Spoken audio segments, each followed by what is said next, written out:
اس احتجاج کا، اس ریلی کا بنیادی مقصد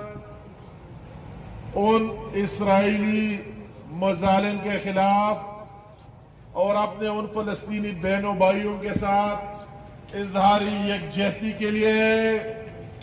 اس کہ آپ پر جو کچھ مظالم ہو رہے ہیں، پاکستان کے عوام آپ کے ساتھ اس میں شریک ہے۔ مسلم لیگی میاں نواز شریف اور شہباز شریف کی قیادت میں آپ کے ساتھ شریک ہے، اور آج جو یہ احتجاج ہو رہا ہے اسی دن اسمبلی میں شہباز شریف کی تقریر کے بعد جو اس نے تجویز دی کہ جمعے کے دن پورے ملک میں پرامن احتجاج ہونا چاہیے اور اپنے بہنوں بھائیوں کے ساتھ اظہاری یکجہتی ہونی چاہیے، تو ہم یاد کرتے ہیں کہ اس مشکل کی گھڑی میں ہم اپنے ان بہنوں بھائیوں کے ساتھ ہیں، اور یہ تو احتجاج ہے، عملاً بھی جو کردار ادا کرنا پڑا انشاءاللہ دیتے رہیں گے۔ نمازیوں پر بم برسا دیے، 60 سے زائد معصوم بچوں کو انہوں نے شہید کرا دیا۔ ہمیں سمجھ نہیں آ رہا ہے کہ وہ کیا اس طرح امت مسلمہ پوری دنیا میں کیا میسج دینا چاہتے اسرائیلی، اور میں ضرور کہتا ہوں کہ وہی یونائٹڈ نیشن کدھر ہے، وہی انسانی حقوق کے تنظیمیں دنیا میں کدھر ہے کہ ان مظالم کو نہیں دیکھ رہے؟ جو مظالم کے پہاڑ برسائے جا رہے ہیں وہی فلسطینیوں پر، کیا ان کے آنکھیں نہیں ہے، کان نہیں ہے، ان کو سنتے اور دیکھتے نہیں ہے؟ ہماری ایک پرزور اپیل ہے کہ یونائٹڈ نیشن اس کی فی الفور ایکشن لے لے اور ان مظالم کو بند کر دیا جائے۔ اس ٹائم مسلم امہ کو لیڈرشپ کی ضرورت ہے، اسی طرح دلیر لیڈرشپ کی ضرورت ہے کہ وہ آگے فرنٹ پر آئے اور ان مسلمانوں کی نمائندگی کرے کہ اگر ہم نے فلسطینیوں کا ساتھ نہیں دیا، اگر ہم نے کشمیریوں ان مظلوموں کا ساتھ نہیں دیا تو مشکل ہو جائے گا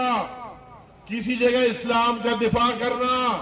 اگر آج ہم اسی پر خاموش رہے، مسجد اقصی اور وہی جو فلسطینیوں کے ساتھ ہو رہا ہے، تو کل پھر ہو سکتا ہے کہ وہ لوگ مدینے کی طرف بھی بڑھیں گے،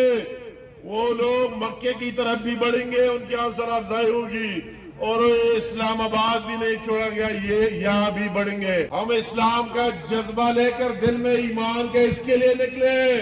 مگر ہمیں دکھ ہوتا ہے اس بات پر کہ پاکستان کا وزیر اعظم اگر ناموسی رسالت کی بات آتی ہے، قرارداد کی، تو اسمبلی سے پارلیمنٹ سے غائب رہتا ہے، اور اگر پھر دوبارہ فلسطینیوں کے ساتھ اظہاری یکجہتی کی بات آتی ہے تو پاکستان کا وزیر اعظم پارلیمنٹ میں نظر نہیں آ رہا ہے۔ پارلیمنٹ میں آنا اپنا توہین سمجھتے ہیں۔ ہم اس وزیر اعظم سے پوچھتے ہیں کہ آپ اگر ایک اسلامی ملک، اسلامی جمہوریہ پاکستان کے وزیر اعظم ہیں،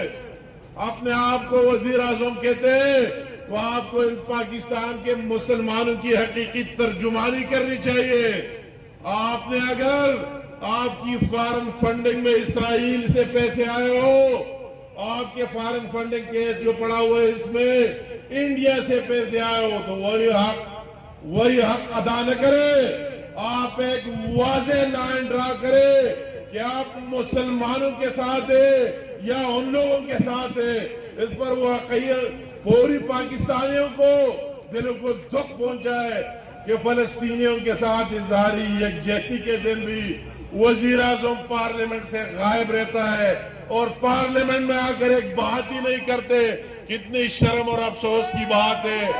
آج اگر یونائٹڈ نیشن آج ریکارڈ کرنے جا رہا ہے، اس میں اپوزیشن لیڈر شہباز شریف بھی شامل ہے، ان کی تجویز پر جا رہا ہے، تو میں کہتا ہوں کہ اس ٹائم میں اپنے ذاتی فائدوں کو چھوڑ کر ان مسلمانوں کے ساتھ کھڑے ہونے کی ضرورت ہے، خواہ وہ فلسطین میں ہو، خواہ وہ کشمیر میں ہو، خواہ وہ کسی اور جگہ ان پر مظالم ڈھائے جا رہے ہیں۔ ترکی سے سیکھ لو، اس کے لیڈر سے سیکھ لو کہ کس طرح ساتھ دی اور کس طرح ڈٹ کے بات کی۔ ہر ایک لیڈر کو اسی طرح بات کر لینی چاہیے، اور خصوصاً پاکستان کی ترجمانی، پاکستان کی 22 کروڑ عوام کی دلوں کی ترجمانی کر لینا چاہیے۔ صرف زبانی جمع خرچ نہیں، صرف فیس بک پر بیانات نہیں، عملاً پارلیمنٹ اور اس میں آ کر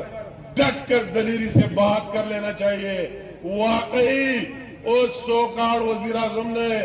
ان ساری 22 کروڑ عوام کی دل آزاری کی ہے، اس کو اپنا رویہ تبدیل کر لینا چاہیے۔ اگر آج ہم نے آواز بلند نہیں کی تو یہ آوازیں دبتے دبتے پھر کوئی مسلمان کسی جگہ آواز بلند نہیں کر سکے گا۔ یہ صرف فلسطینیوں کے خلاف نہیں، یہ پورے مسلمانوں کے خلاف سازش ہو رہی ہے۔ اس سازش کو ہمیں ناکام کرنا ہوگا، اس کو کچلنا ہوگا، اور پوری دنیا کے مسلمانوں کو اکٹھے ہو کر اپنے ان مظلوم بہنوں اور بھائیوں کا ساتھ دینا ہوگا۔